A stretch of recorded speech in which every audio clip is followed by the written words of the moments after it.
Alors, Bezrat Hashem, le Chok l'Israël de ce matin, le Nishmat, Yaakov Bar Yamna et Mesodi Bat Dona. Il se dit ici, la Gemara Baba Kama, Tzadik Bet Amud Aleph 92a, Tanu Rabbanan, Kol el Shamrud Me Boshto, Aval Tsaro Afilo Ivi Kol Nevot Shvaolam. Il dit ici que quelqu'un qui a fait du mal à quelqu'un, il a couru dans la rue, il a poussé, le pauvre il est tombé, et maintenant il s'est blessé, il faut qu'il lui paye. Okay? Il faut qu'il lui paye même le frais médical, selon la loi juive. Okay? Maintenant, tout ça c'est beau. Mais la Gemara nous enseigne ce matin, c'est pas assez. Il peut lui tout payer, tout le dommage et tout ça, s'il lui a pas donné pardon, s'il lui a pas demandé pardon à la fin, c'est comme s'il n'a rien fait. Okay? Il dit ici, Afilu evi kol ele nevayot shebaolam. Même s'il a emmené le meilleur bouc du monde, s'il n'a pas demandé pardon au monsieur, ça vaut rien. Et la Gemara nous enseigne ça, d'où? D'Avraham Avinu. Avraham Avinu arrive dans un pays qui s'appelle Grar, dans la région qui s'appelle Grar, au sud d'Israël. Le roi là-bas, Avimelech, il dit, c'est qui? C'est ta sœur et ta femme? Il dit, c'est ma sœur. Il avait peur. Pourquoi il lui demande ça? Il avait peur. Il a dit, c'est sa sœur. Il a pris Sarah la nuit, et il rêve, le roi Avimelech, il rêve la nuit. Hachem lui dit, si tu ne retournes pas la femme tout de suite à son mari, tu meurs demain matin. L'autre, il s'est réveillé en sursaut, il dit, quoi Hachem? Je suis tzaddik, moi je lui ai demandé, il m'a dit que c'est ma sœur, je n'avais pas l'intention de la toucher, ni de la prendre. Okay? Alors il lui dit, Hachem, rends la femme et demande-lui pardon. Pas rien contre Sarah, demande-lui pardon. Okay? Et il va prier pour toi. Il va prier pour toi. Alors, Avimelech, il dit, oui, mais il va me suspecter, il ne voudra pas. Non. Kinavihu, il est prophète. Il sait que tu ne l'as pas touché. Mais rends Sarah et demande-lui pardon. Le lendemain, il lui a rendu sa femme. Mais qu'est-ce qui t'est arrivé la nuit? Hachem a bloqué tout le pays au niveau que personne ne pouvait se soulager dans la salle de bain. Les gens étaient bloqués. Et en plus de ça, les femmes qui accouchaient, le bébé sortait la tête et il ne pouvait pas sortir. Qui s'agarre be'ad kol rechem. Hachem a bloqué les matrices et le canot de soulagement. Les gens étaient bloqués toute la nuit. Alors Avimelech s'élève le matin tôt, il dit, s'il vous plaît, venez, on demande pardon à Avraham. Il va chez Avraham, il dit, dis-moi, moi je te demandais. Moi, je te dis, est-ce que c'est ta sœur ou ta femme? Tu m'as dit, c'est ta sœur. Moi, je l'ai prise parce que je pensais. Il dit, oui, qu'est-ce que tu as à me demander? Dis-moi, chacun qui rentre dans ce pays, tu demandes, c'est ta sœur ou c'est ta femme, c'est quoi tes affaires, là? Donc, Bekitsur Avraham a prié pour lui. Là, la Gemara nous enseigne quelque chose d'autre. La Gemara dit, qu'est-ce qui est arrivé tout de suite après ça? Avraham, il prie pour Avimelech. Tout est débloqué. Vadonai pakad et Sarah ka'asher amar. Et Hachem a fait que Sarah tombe enceinte, comme il a promis. Pourquoi? Dit la Gemara, vous savez pourquoi?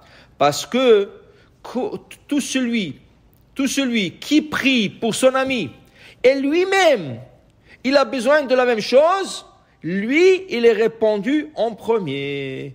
Qui veut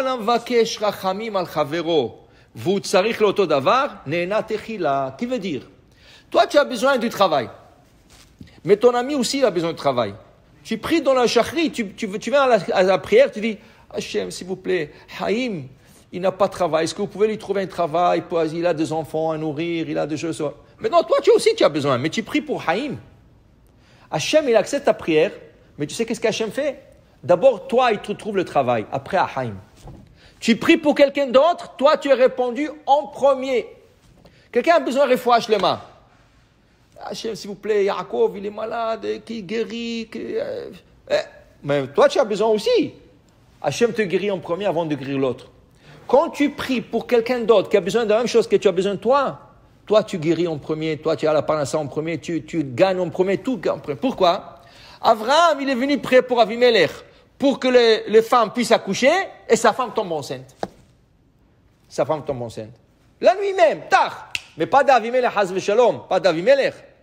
Comme il disait les moqueurs de la génération, pas d'Avimelech. C'est Hachem Vadonai Pakad et Sarah. et c'est Hachem qui a fait que Sarah tombe enceinte. Okay?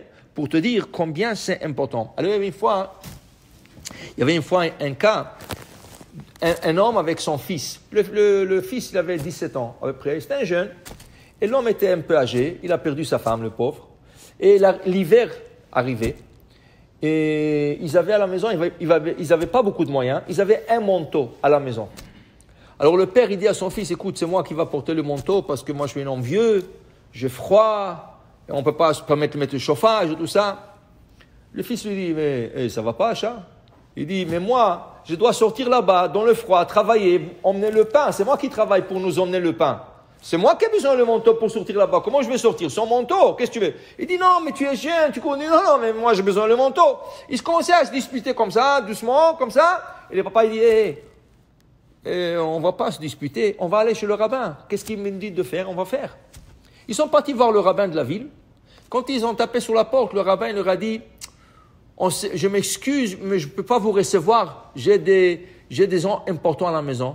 On a une réunion pour faire une collecte d'argent pour la ville, pour faire quelque chose. Alors le monsieur dit, s'il vous plaît, rabbin, c'est très important. On a un seul manteau à la maison. On est en train de se disputer, qui c'est qui va le prendre? Moi, je veux le prendre parce que je suis plus âgé. Lui, il veut le prendre parce qu'il va travailler. Et on ne sait pas quoi faire, on a besoin de votre conseil. Le rabbin dit, écoutez, revenez dans une heure. On va finir la réunion, je vais vous accepter. Mais, quand vous venez, s'il vous plaît, changez la manière de parler. Je veux que vous, le papa, vous me dites, devant tout le monde, vous savez, je veux que mon fils, il prend le manteau parce qu'il doit aller sortir là-bas, travailler dans le froid. Moi, je peux rester à la maison et je peux le supporter encore. Et je veux, vous, le fils, vous me dites devant tout le monde. Non, je veux que mon père, il est plus âgé, il doit porter le manteau. Et moi, je vais sortir, je vais courir, alors ça chauffe le sang et je n'ai pas besoin vraiment. Et comme ça, vous rentrez et comme ça, vous présentez le cas. Ok, ils n'ont pas compris que ça va donner, mais ils sont partis, ils sont revenus une heure plus tard, la réunion c'est fini. Ils sont tapés à la porte, le rabbin, rentrez. Il leur a dit au monsieur, c'était des philanthropes, s'il vous plaît, restez quelques minutes, rien que je vais entendre qu'est-ce qu'ils ont à dire. Et le papa, il dit, vous savez, monsieur, on a un seul manteau, et je veux que mon fils le prenne, il ne lui veut pas, parce que lui, il travaille, dort et tout ça, je veux que... Et le fils, il dit, non, il n'est pas question, papa, c'est toi qui dois prendre le manteau, toi, tu es un homme âgé, tout ça. Les philanthropes, ils entendent ça. Il dit quoi? Ils avaient de la peine. Tout de suite, ils ont ramassé de l'argent, ils leur ont acheté 2 nouveaux manteaux. Après qu'ils sont partis, ils ont demandé au rabbin, mais pourquoi on avait besoin de dire ça? Ils disent, justement, si vous serez rentré avec la première plainte, moi je veux, ils auraient dit, mais c'est 2 fous là, un père et un fils, ils ne s'accordent pas entre eux, ils vous auraient laissé. Mais maintenant qu'ils ont vu que vous avez prié un pour l'autre, vous pensez un sur l'autre, chacun a été répondu en premier. Tu comprends? Toujours pense sur les autres, et Hachem pensera sur toi en premier. Baruch Adonai Le'olam. Amen ve Amen.